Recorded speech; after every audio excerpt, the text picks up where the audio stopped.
All I got is I went to the ER last night. I mean, I've got something we can talk about. It's not the thing that I was planning on talking about, but I've got something we can definitely talk about. Why don't we start this thing up and just see where it goes? Yeah, let's get into it. Hello and welcome to the Roundabout Podcast. This is episode 51.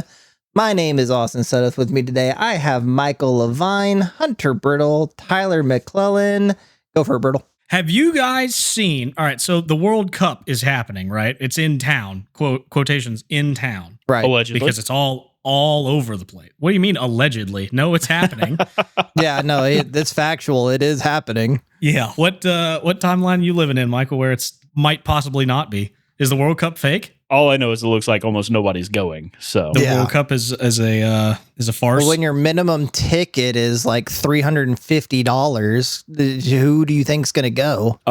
that seems low. I feel like I haven't seen them for less than around 800. No, because we were looking at it because, like, before we started this, my birthday was this past weekend, and we were going to look at going to a game on my birthday or around my birthday, especially because they have a stadium or they're playing in Dallas. So it'd be a little jaunt for us. And the cheapest ticket we could find at the time was $257. And it was for like a game that is like bottom of the barrel. I mean, it's the World Cup. Obviously, they're the best of the best teams in the world, but still, it's like not the one anyone was excited about. Like a country I didn't even know was a country kind of thing that made it to the World Cup. Name them. Who was it? God, I'm going to have to look it up now. Austin learns countries. Here we go. right? Well, I found, Curacao? no, Curacao was actually interesting. I did not know how small of a country that was. Yeah, it's like one of the smallest in the world, and they made the It's cup. 158,000 people. Yeah, and they weren't they the ones that scored on Germany? Yeah. Like they held Germany to a draw for like 15 minutes. And then then- Germany beat them 7-1. And then Germany remembered who they dude. are. Well, I mean, just the fact that they were able to hold them 1-1 for 15 minutes is pretty amazing. All things considered, right? I mean, that's awesome. There was that Okay, team that held Spain to a draw, and they're like the lowest seeded team in the tournament. It was not a team that I did not know. I think that was part of me just looking at teams. But the one that happened the day after my birthday was the Netherlands versus Japan. And those ones in Dallas were going for like around $250, about $250, $260 when we looked at it like 4 months ago. And even still, it was like, that was the cheapest tickets, which means you're getting the highest seats up, nosebleeds for two teams that like, I don't really care about. Like they're not, of my 5 teams I would want to see, they're not even in the top 30, So Well, anyways, Yeah, and that's fair. Brittle, you were going on about this World Cup shenanigans. I was going. It was Cape Verde, by the way, that held Spain to a draw. Cape Verde is seeded or ranked like 60th, I think, in the world, and Spain is number 1. Yeah, number 1. So good on them. But Good on them. I love it. Cape Verde was one of the teams that I did not know was a thing. And then I was like, oh, okay. right. I love some good World Cup chaos. Of Well, course. that day was chaotic. All 4 games were a draw. Any sports upset that it's like this team that, for all intents and purposes, should not be here, but is, and then performs well, you're like, absolutely. Like, that's who I'm cheering for. Like, if Curacao actually would have held Germany to like a 1-1, I would have been rooting for them for the rest of the World Cup. Right? But like Oh, a absolutely. Underdog 7-1 loss is like, okay, like that's where your lack of population is kind of working against you, though. Well, and that's the beauty of the 32 team tournament, right? Is it starts to open up more of these like potential Cinderella stories, and they're not going to hit every year.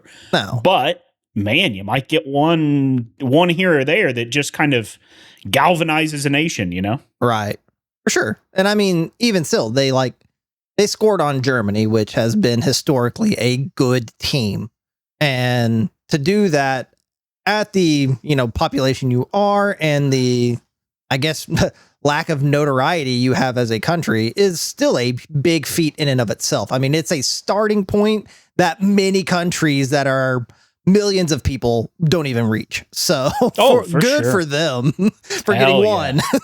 Hell yeah.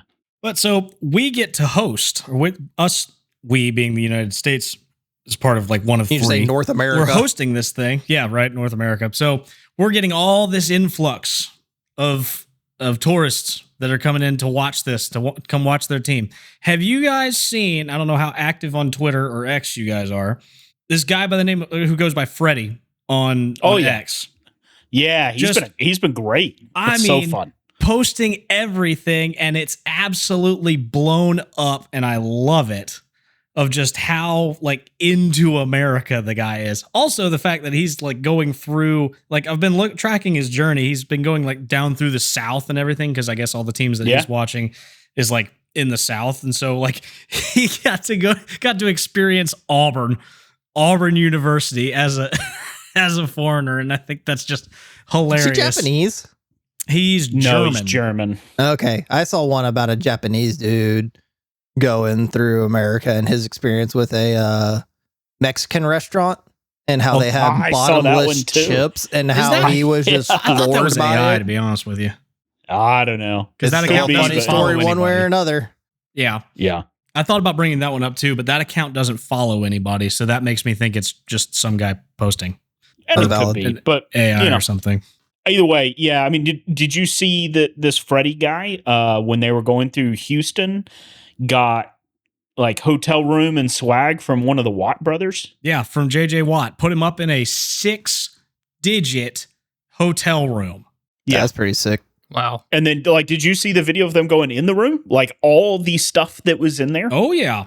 Swag. They had like a pan of barbecue Yeah. and all kinds of swag. And, I mean, what do this you dude's got it made. What do I need to Uh-huh. do to get that? He was getting shout outs on country music radio as he was Become an influence, driving, brutal. like that kind of stuff. Like went Yeah. and toured NASA. Compliments That's of JJ Watt. What are That's legit. that is It's this cool. is the he is experiencing all of America. And I'm No, here it's for really it. cool. Yeah. So Freddie, if you're listening out there, keep going, bud. We love you. Getting shout outs from us. Well, there's been quite a lot of that, though, just in the sense of a bunch of people that were coming here. Now, there's a whole conversation of people assuming the worst, especially, British, French, those groups were just had plenty to say about America and how it was a bad place to have it. And there was a lot of just negative talk around how it was going to go here. But then they get here and they realize, holy crap, these stadiums are insane. They don't know what to do with themselves with food. My favorite video I've seen is the Italian guy that realized he gets free refills of Coca-Cola and told his buddy across the table that he was going to drink 1,000 Cokes. And the guy said, no, you're not. He said, nothing's going to stop me. It's free. And proceeds to pick up the Coke and just chug it. So guy was just flabbergasted that he could get unlimited refills of Coca-Cola. But yeah, it's fun seeing all those. Now, I have to point out, though, because Brittle and I and Michael as well have a British friend. And the argument always comes up of heat because, as we all know, the Brits can't handle heat, and they always talk about how their heat there is different. And all these people were upset that they talked about doing water breaks during some of the World Cup games. There are European teams all over the place who are having to end practices early and training sessions early due to heat stroke, basically. So I think we've won the whose heat is worse argument. But yeah, you go try to play a soccer game in Texas in the middle of summer. I'm sure Michael and Austin have plenty of stories for how awful that can be. Mhm. Oh yeah. Yeah, I mean it's been interesting watching all the different accounts and stories, and I mean some of it's kind of crazy too. Like I forget what team it is that's here in Raleigh as their base camp, but they were finding snakes in their training facility, and think they might have been venomous. And it's like, hey, welcome to the U.S. We're second only to Australia in dangerous animals. Yeah. Which is actually a haven't crazy heard that stat. story. That wouldn't surprise me. Did you say in Raleigh? Yeah, What stadium are they playing at in Raleigh? no, it's their base camp, like training Gotcha. facility. Okay. Well, yeah. I mean, but honestly, no in Raleigh, that wouldn't surprise me. But I do have to say, I was curious about what you were saying with attendance. So I looked it up. Apparently, this World Cup, now, of course, this could be coming from the people that want you to think it's doing great. But apparently, this World Cup is on track to exceed all-time attendance records. Just cumulative throughout the whole tournament. Yesterday, though, they did break the record for single-day attendance for a World Cup. Now, I don't know how solid that is because maybe they played an extra game in a day. I'm not sure how strict the scheduling is or how consistent it is across World Cups. But that specific record has stood since 1994 of 277,000, and it was beat yesterday at 281,000 total attendance over 4 matches. Yeah, and it's one of those, it could be, right? I mean, that's the problem with today's media age is, who do you believe? Exactly, right. So I don't know. I've seen stuff that makes it look like, and I don't think it's every game. I think there are very popular games that are getting sold out. I also think there are other games that are really struggling for attendance. And, it may be the smaller countries people have never heard of, but also those are the affordable ones. So you would think somebody's going. Right. So, I don't know. Again, who do you believe, right? I have no idea. Well, you said 1994, right? I was about to say this almost somewhat discredits my whole point. The single day and overall cumulative attendance records were both from 1994, which was also in the US. I'll say it. Yeah. To me, part of that is location because, as we kind of said, I mean, the US stadiums are probably going to be larger than a lot of the European stadiums just because we're Americans and we like to flaunt size. So I'm pretty sure that has something to do with it, to be like, we can accommodate that amount. Yeah, I will say in defense of flaunting size, they're that big because they regularly are filled to that capacity. Yeah, they sell them out. Right. I mean, they wouldn't weekly. They wouldn't spend the money. Yeah, they wouldn't spend the money to build a stadium that large if they didn't have the demand for it. Especially colleges. I mean, college stadiums are crazy and almost always full. Right. So, I think on one hand, I think it might be unfair to say we're flaunting it because it's just that's the demand we have over here for some of these events, especially around college football. But yeah, I do think there's something to that, right? Available capacity is larger than most other stadiums in the world. I mean, there are exceptions. There are certainly some bigger stadiums in the world, but consistently across the U.S., especially of the games that are being played at college stadiums, most of those are in the ballpark of 75 to 100,000 seats. Just tells you how big college football is.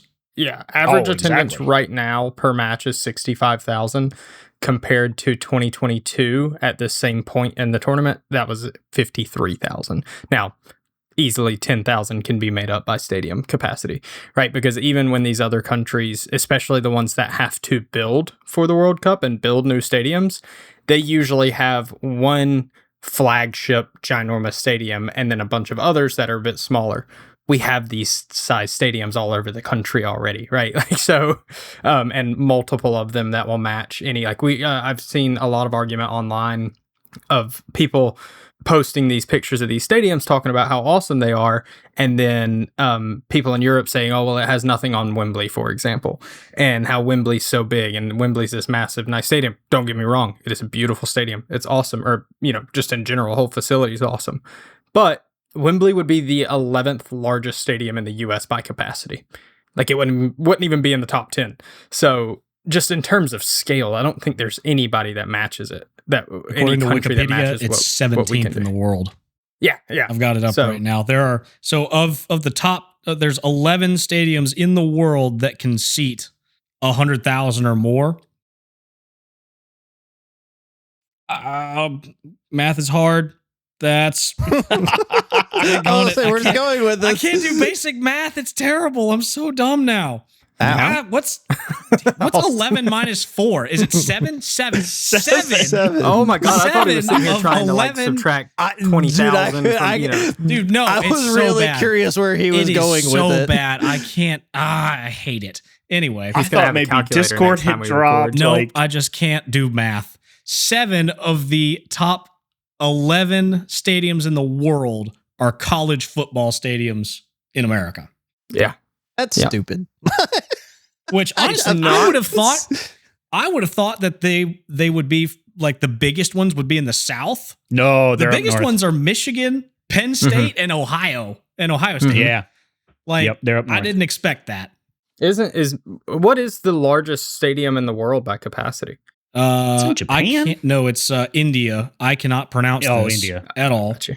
Try. It's a. Give it a I shot. think it's a. Narendra Modi Stadium. That sounds good enough. 132,000 people. Isn't that where we're getting our bank? That's a. No, that's Mahindra. Oh, It's a cricket stadium. Oh, yeah. I was going to say it's a cricket stadium. It's a cricket ground, stadium. yeah. For What was reference- that bank called again? It's like Mahindra something. It Yeah, was something Mahindra. Yeah. For reference, the big house, Kotak. Yeah, Kotak Mahindra. Michigan Stadium in Ann Arbor is 107. That's 1,000. crazy. So Let's they've just got have a World another. Cup game at Indianapolis Motor Speedway. You wouldn't be able to see anything. 250,000 people, though? How cool would that be? Tear down the pagoda. That's a 2-mile track, dude. Yeah. When they did it at Bristol, that was far but back Brittle, enough. then for we people. can go to a World Cup game for $25 because we're sitting at the very top of turn 4 and the game's on the other side of the track. you gotta Yeah, bring your own telescope to see it. He's Seriously. got a great point. And Whip then out the 30 years spectacles down on the a road, stick. when people talk about that game, you can be like, yes, I was there. Where'd you sit? I don't remember. Way out there.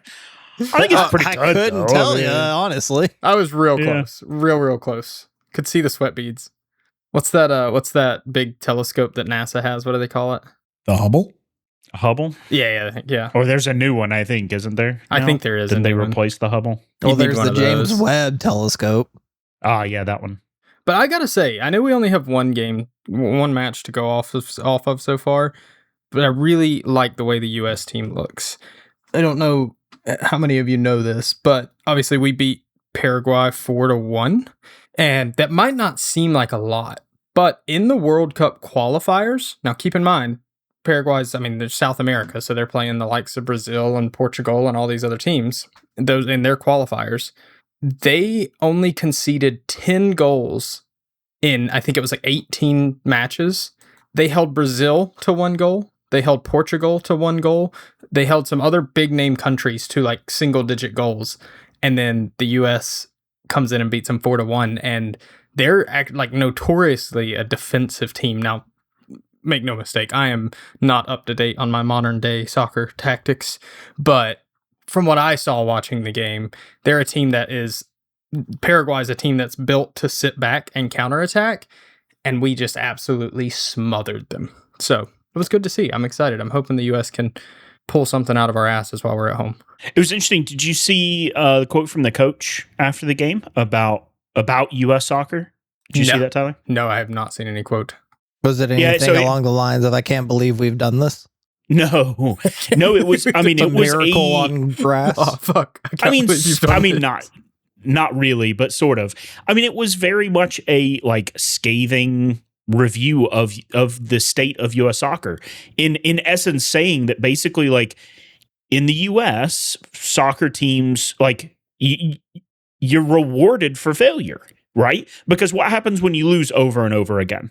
You get a draft pick, and at worst, you fire your coach. And then you just go into this like rebuild, and it's like, there's no consequences because we don't have relegation. There's no like major financial impact to failure. You get rewarded with getting a better draft pick in the hopes that we can do this competitive balance thing of like, oh, well, you're the worst team. Obviously, you need a better player, so we'll give you a draft pick to try and go get them. But he kind of said like. He said it took 1.5 years to get that mentality out of the players. Yeah. That like failure is bad.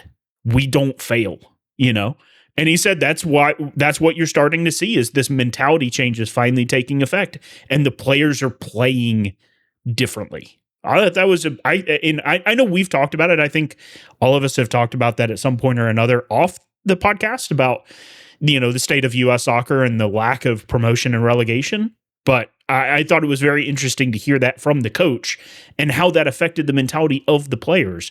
And I think, man, if that doesn't start to inspire change within the U.S. federation system, I don't know what will. But when your national team head coach is saying, we have failed for so long as a national team because our players have a mindset that failure is rewarded, you got to take a hard look at your system, I would think.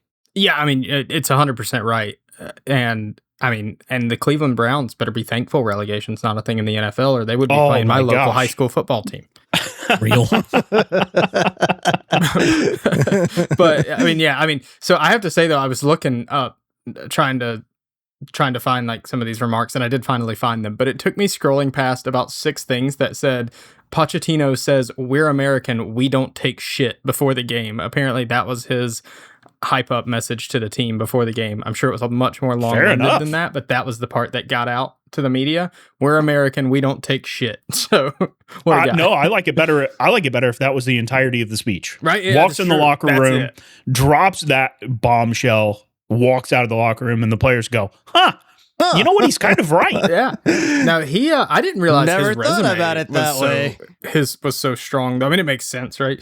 He managed PSG at one point, and I think like 3 separate Premier League teams. So guy's been around the block a bit. But just from what I've seen, obviously, same with the Olympics. I get real into it when it comes around, and from what I've seen, he has just essentially said the idea of the U.S. has always been we have 1 or 2 weapons. Get them the ball and let them score. He has turned it into, if you have been following much about, especially European soccer lately, this idea of just total football is what they call it, where positions are almost a thing of the past and everybody's a floater and everybody can fill in for each other and there's a lot of switching and moving going on. He's almost taken a little bit of that. It's still pretty structured, but those 2 like more defensive midfielders. I can't remember both of their names right now. One's Tillman, I think, and then I can't remember the other guy's name, but they were kind of like the silent killers of that entire game. They didn't get a ton of recognition, but if it wasn't for them being there, the other players who were scoring and assisting would not have been able to play as aggressively as they did. So it really does feel like if there's a team that's going to be able to go far, this is the team, and that's the manager to do it. I remember him from managing don't disagree. Tottenham. That's Yeah. Tottenham, yeah, that was I one saw of him. them. I saw him on a highlight or something, and I was like, "Wait, he's coaching us?" Yeah. I remember him from his Tottenham days, and that was, I want to say, 10 years ago now, because I know he's moved around since then. But So the requirements for national team coaches is a lot looser than I would think it is. But then again, yeah, absolutely. the requirements for national team players is a lot looser. All it takes is a citizenship change. Well, but if you think about it, right, you're never going to get if you're talking, you mean in the sense of who can manage a team, basically. Yeah. There's no I would get think what you you're would saying. have to be American to It manage feels like the it's gotten American pretty team. loose with players now too, though. I was just watching. There's a game going on right now that I was just watching. It's Ghana. Ghana's playing somebody. They have a player on their team who has played for the Portuguese national team, the Iranian national team, and now the Ghanese. Ghanaian? Ghanaian? Yeah. No, keep trying. You'll find it eventually. I don't know what it is. Those were my 3 best guesses. Just like Meese. That team. They're the geese. Meese. The Geen. The geese. Yeah. What is Ghana? 3 plural? national teams. 3. Yeah. What's the plural of people from Ghana? 3 national teams that one player has played for. We truly are in the modern era. Well, so I'm going to read through this guy's basically his resume, but then I have a question for you that I saw on Twitter earlier that I couldn't make a decision on. So he played for Espanyol, PSG, and Bordeaux. He didn't have a very long play. Well, 20 years. So, and he won a Copa He del didn't Rey. have a very long career. I It was was 20 years. misreading That's a pretty damn good But career. and then managerial career, he managed Espanyol, Southampton, Tottenham, PSG, Chelsea. That's kind of crazy. That was his most recent in 2024, and then now the U.S. men's team. But so kind of talking about what we were saying with players playing for these different countries, I saw a thing on Twitter that kind of stumped me a bit. So it may, Brittle, very well have been the same player that you were talking about. But it was a player that was playing for a certain country. I don't remember which countries were involved. But he was playing on one country's teams. But his cleats had small little flags of 2 other countries. There was another player, similar thing. He was playing for one country, but then he had his quote-unquote home country flag on his cleats. Now, all of the flags involved, or all of the countries involved, were all in the World Cup. And the comment on the tweet said, "This is very performative. If you cared that much, you would be playing for them." Everybody in the comments was like, "No, it's just a respect thing, and he's just, whatever." But I kind of with the guy in the original comment. Like you made your choice. I think it depends, right? Because I think part of it depends on, every country has a different depth in terms of their player pool. And so you could argue, and I don't know who this is or how good he is, but I guess the question would be, is he actually good enough to play for his home country? Or is that why he's playing for another country because he wasn't good enough to make his home country's roster? Right? So based That's on, a thing. again, I don't Yeah. know who the players are or anything, based on the comments, and this is somewhat anecdotal. I can't say for sure because I don't know who the player was. It was definitely a situation where, or based on the comments, when I say definitely, a situation where he chose the better team, the team that had the best chance of going the farthest in the World Cup. Yeah, I think that's kind of where I land on it. Oh, holy crap. I just found out who it is. Sorry. It was Lamine Yamal, who is arguably considered one of the best players in the world at the moment. No, all right, fair enough. Yeah, So- you like when your grand championship is held every 4 years and it's a worldwide thing. Like you're gonna pick the team you think is going to go, and clearly a lot of these footballers have dual citizenship because we see so many of them. Like, Messi's playing in America, but he's Argentinian. One of my favorite players is Mbappe, and he's on the French team, but he plays in Madrid. So, you have all of these players that just because they're not playing in their home country regular season year after year, they have that dual citizenship to most of the time play in those other countries in a league they'd rather play in, but they still have ties to their home nation that some choose to play for their home nation. But I could definitely be like, if I was American personally and I was playing in Spain, I might want to go play on the Spanish team because for me, that's going to be the higher chance of being on a World Cup team. Yeah, I don't disagree with that. And, I think moving citizenship around these days is easier probably than it's ever been in a sense, right? Like, if you think about when things like the Olympics or the World Cup started, people didn't move that often. Like to your point, Austin, people didn't go play in a different country's Premier League than their home nation.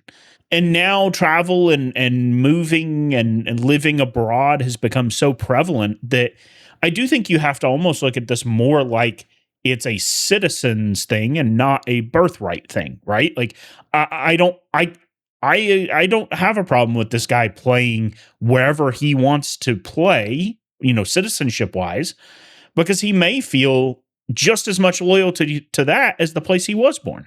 Right. It's where he lives day in and day out, potentially, So I get it. Like it's where you are and where you're tied to is a lot more fluid than it's ever been. Well, and I have to backtrack here. And Roundabout may have to put out a press retractions release. already. Yeah. My Roundabout, I have to put out a press release that the opinions of Tyler McClellan do not reflect those of Roundabout as an entity. Absolutely not. He was born in Spain, which is who he's playing for. The flags on his, and I've researched now, maybe I should have done this before bringing it up, but Probably would have helped. The flags on his cleats were the birthplaces of his parents who immigrated to Spain, met each other, and then had Lamine Yamal. So official apology to Lamine. I know you're definitely listening, and I hope this does not break your listening streak of every episode we've ever released. Well, I also think I will say, hey, yeah, please continue listening. We beg you. The podcast is just going to be trashed on the next episode of the Men in Blazers. Right. We're done for, boys. It's a packet in. Yeah, we're screwed. No, but it is an interesting thing as well, especially with ancestry and where, not necessarily where you are from in a sense of where you were born, but where you are from in terms of heritage, right? And to your point of that, like, I've done the 23andMe DNA testing, and to me, it's fascinating to see what elements of my makeup come from different places. I just recently did because I did it a long time ago initially, and I just recently did their upgraded chip where they can get more information essentially and more precise data. Were the answers different this time around? I mean, sort of. Yeah, like because they were able to process more information and correlate things better. Turns out I'm 20% Scottish, and that didn't show up in my original report. So yeah, like I find that interesting of like, oh, like I'm a little bit Irish, a little bit Scottish, a little bit German, a little bit Belgian.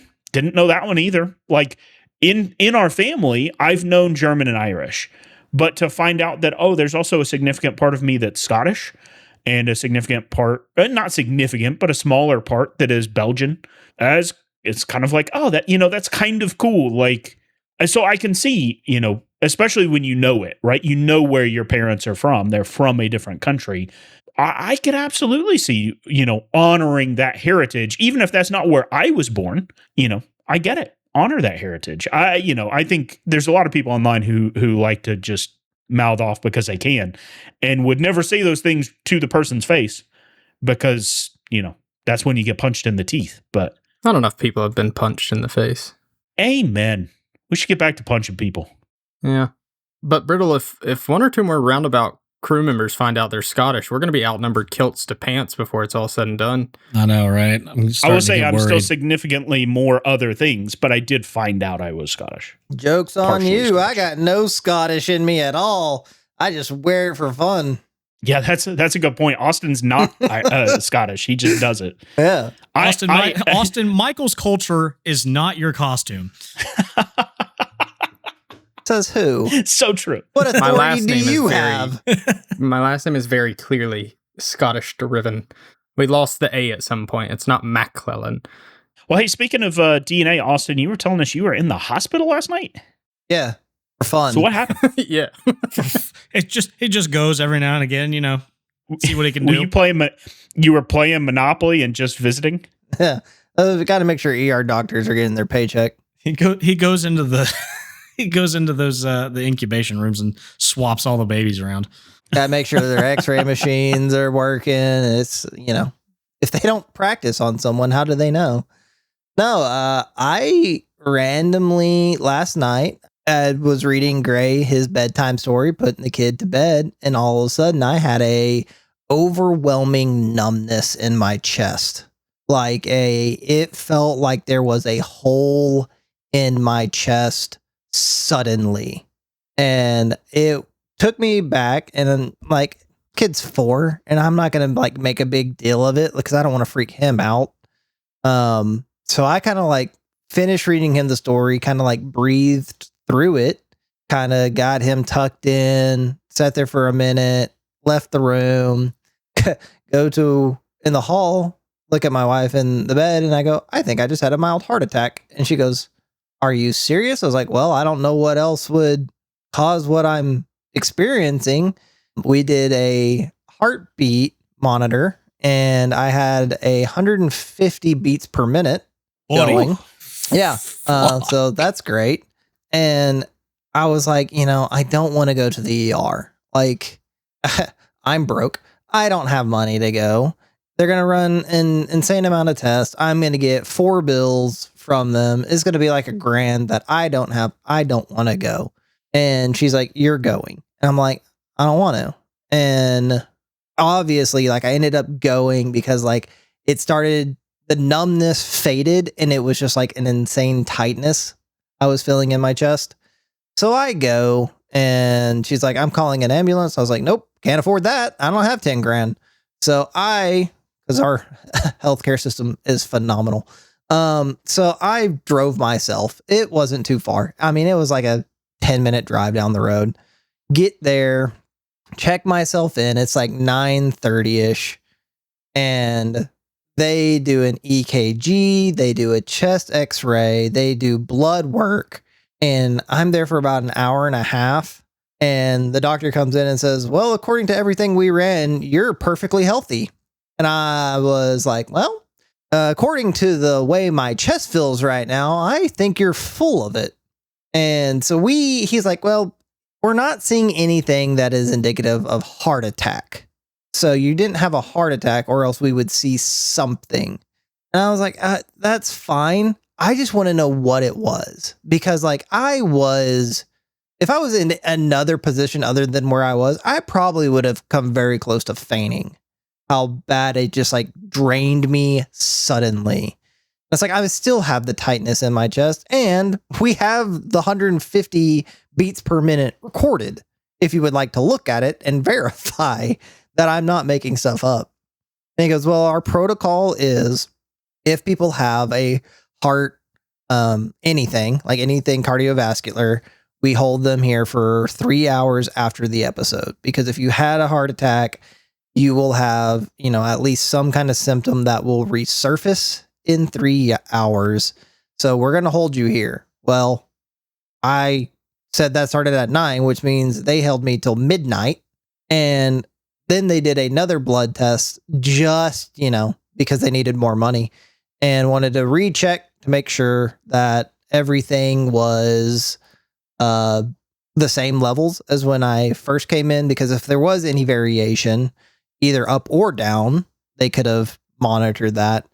And they came back and was like, yeah, according to everything we ran, you were perfectly healthy. And I was like, that was the most frustrating thing you could have said to me. Like, I already didn't want to be here. I already knew this was going to be pretty much a waste of my time and money. But it's just kind of one of those things like, you don't mess around with chest pain. Like, that's not something you just kind of wing. But it's just like, all right, fine. And I wasn't going to wait till this morning to go to urgent care, especially with a 150 beat per minute heart rate.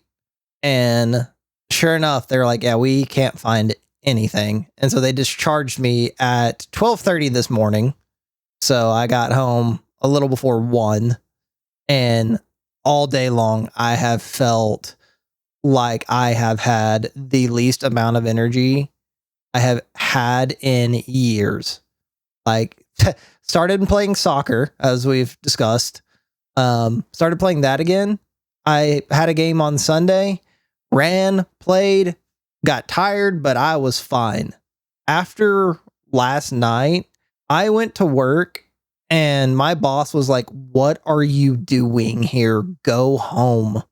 I was like, I've got probably an $800 to $1,000 emergency bill coming here in the next few days. I need to work to pay that off. And she was like, please, just, you know what? I'm just going to shut your door. You're not here. Like, she could see it in me that I was just like gone, that it was just miserable. And it's like, I still have like slight tightness. It's not as bad as it was last night, but I'm also slept like 6 hours after that experience, which isn't probably the best. But yeah, that was to add to Austin's 2026 health chart that if anyone's keeping track of, add almost heart attack to it. And we are halfway through the year. I have a serious HR question for Michael. If Austin has a heart attack, can he file workers' comp and use all the double dog testing as evidence? We don't have workers' comp, so no. You better hold on to that hard, Austin. I was about to say, you've got workers' comp? Hold on. Right? Well, and not that I would ever wish this on you, but you joining also, a podcast. He's not an employee. We don't have employees. Yeah, sure. When did you get a W-2 last year, Tyler? Shit, Michael. I'm sorry. I wasn't supposed to tell them about that, was I? We do this for the love of the game, man. We're not here to make money. No, but I would never wish this on you. I want to make that very clear. But you joining the podcast and saying, I almost had a heart attack, kind of tracks with the year you've had, medically speaking. If you remember, I think I said when I started playing soccer, tune in to a year or a month and a half, whenever I think I said I was going to like tear my knee. I had a month and a half later, I had heart problems. Allegedly. Can't prove it, though. Alleged heart problems. I had heart problems. That's the thing. You had chest problems. They tested for heart attack, and there was no heart attack problems.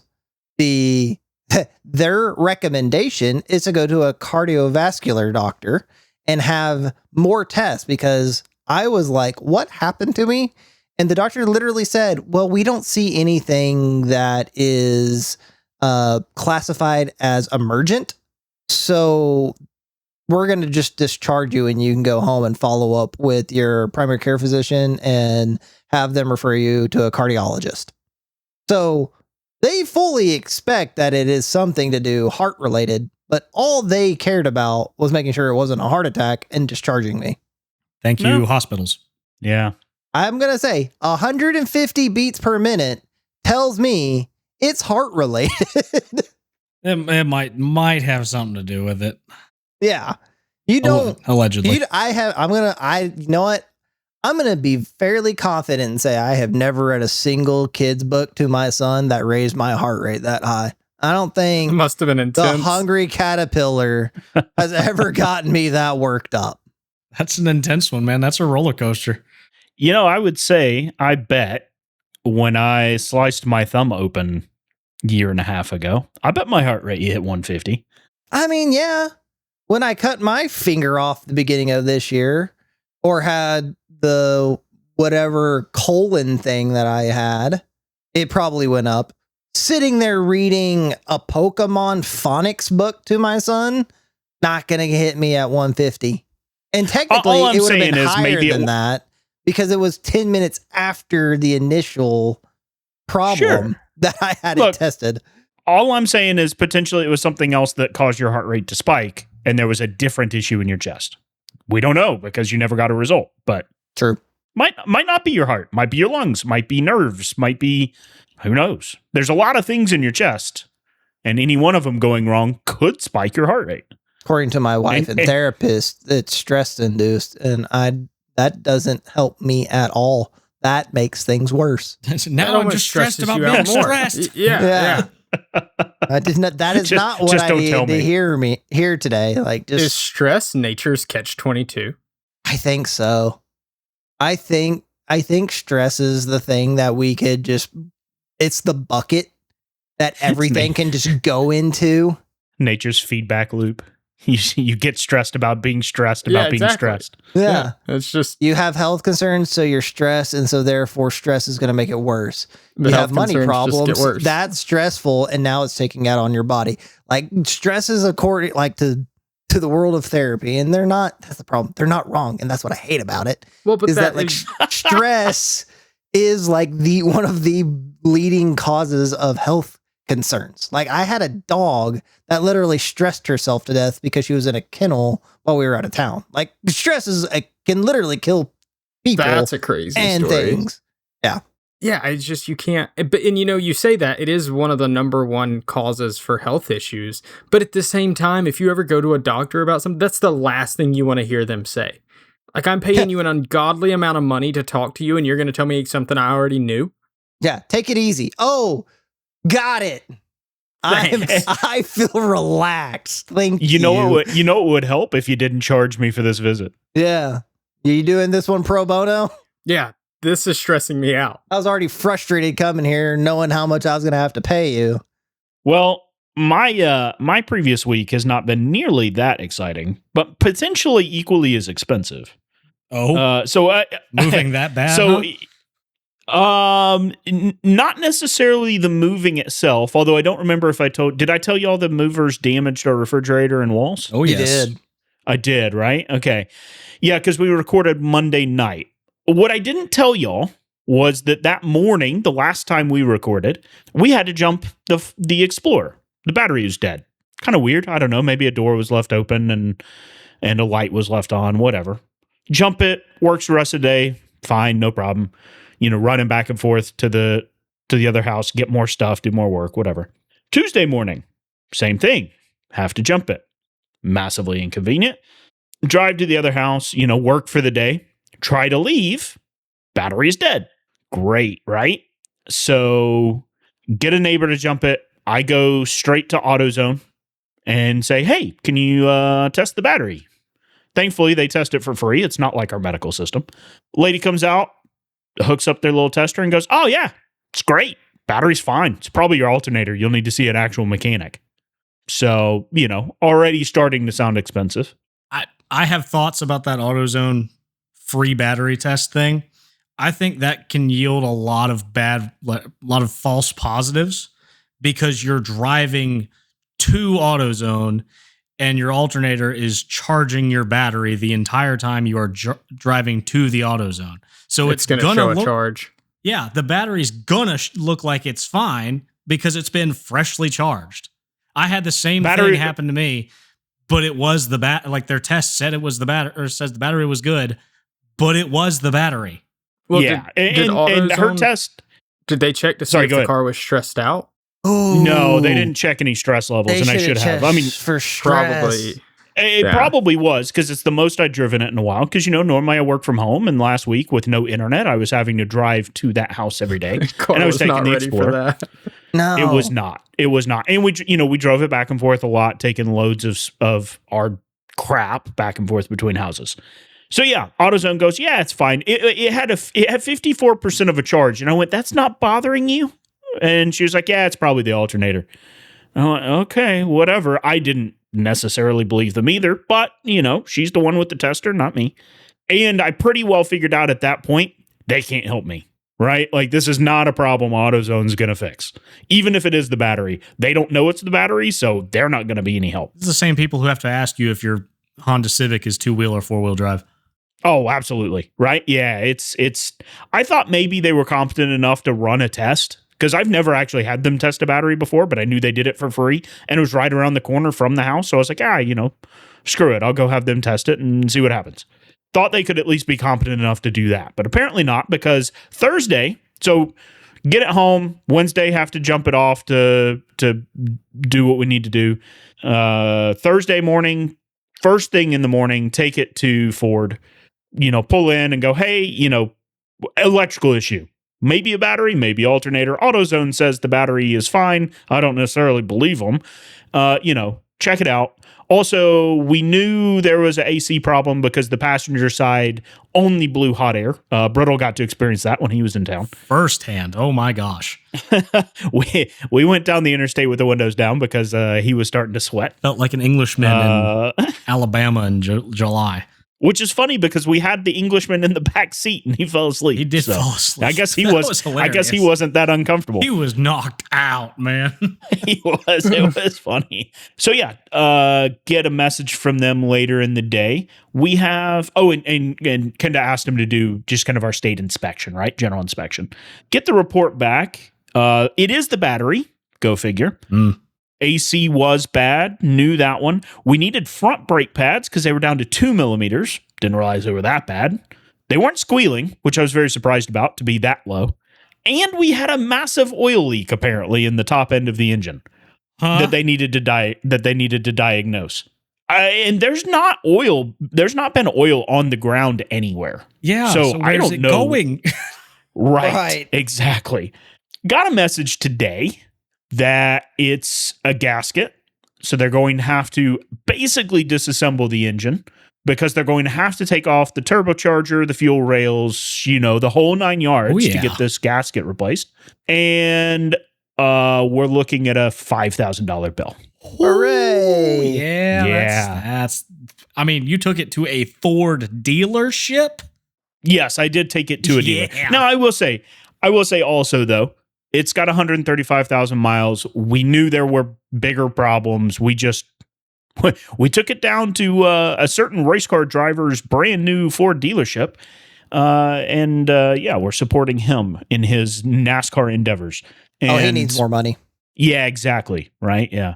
So yeah, it's, just tell them, don't bother with the new, because I'm assuming it's the head gasket. Don't bother with the new head gasket. Just put Flex Seal on there and pop it back in. Problem solved. It works. I know people who have, or a person who has used Flex Seal as a head gasket. It seals and it works. Well, too late. I already approved the work, but that was the other thing. They had to.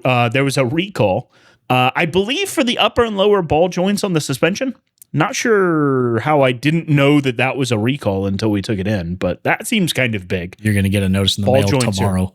Ball joints are kind of important, but at least they're fixing that one for free. You couldn't somehow get them to believe that the oil was a problem because of the ball gasket or the ball suspension, the ball joints.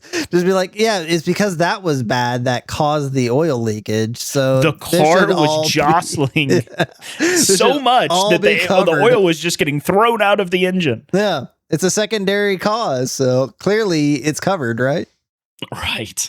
But yeah, so that's my car.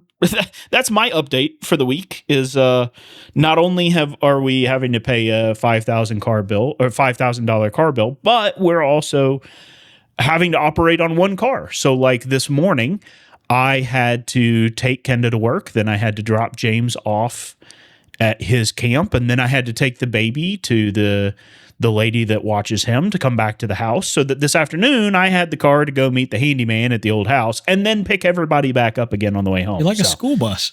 I felt like a school bus today. Yeah. Especially because I pulled up at Kenda's work and she was standing outside waiting for me. So it really did feel like I was just pulling up at with the bus, open the door, please get on and sit down quickly so we can go to the next person. Right. That's funny. Oh, I've got a handyman story, but I'm going to save it for next week. I love it. But thank you all for listening to this week's episode. We are 51 episodes into this thing we call a podcast. We're almost a year old. God, we're almost a year crazy, old. actually. It does not feel like it's been a year. Oh, no. Well, it hasn't been for you. It hasn't been for you or me, technically. What? It's been what? It's been 7 months since we picked this thing back up. You started at episode 16, Brittle. Yeah. When did 16? you guys? I thought he started at 18. When were you doing the original 16. podcast? A few years ago. Yeah. So it's not I'm done with you. Okay. Season 2 has only been like 7 months old. Okay. So we're nowhere near a year. No, we almost have 52 episodes. 52 weeks in a year. Now I get it. Jesus Christ. Jesus does not care about your podcast. He did say earlier he couldn't do basic math. 11 minus 4 was a problem, and here we are talking about a year. I'm telling you, man. It's true. It's all downhill after 27. Let us know how many weeks you think are in a year. You can do that on our Instagram and Facebook, which is Roundabout Pro. You can look us up on YouTube, Twitter, and Blue Sky. We are Roundabout Gaming, and we stream every week. On Twitch, we are Roundabout Pro, and once again, YouTube, Roundabout Gaming, and Instagram, Roundabout Pro. But please come, like, review, subscribe. Please share this podcast. We have had almost a year of having fun making it. And we would love it if you shared it with people to see if they would appreciate the shenanigans we get into. Oh, speaking of, and this is a quick side note. I got approval from my wife's business partner to give us psych evals. So we can kind of put that one on the docket here soon. She was new supplemental content to work with that, but let us know what your thoughts on the World Cup are. What was your last emergency room visit? I'm curious because mine are all in shambles. So I need someone who went to the ER and got something useful out of it. Share that with me, please. But we will see you all next week. Bye. Bye. 2019. July 12th, 2019. That was when we did our first episode, Brittle. I thought it was 2019 is when it started. I was still in the Air Force. I was still in racing. My dad died that year. Oh, well, way to bring it down. I got married that year too, so there's something. Way to bring it up. Yeah. Finish on a positive note. Indeed. All right, let's think.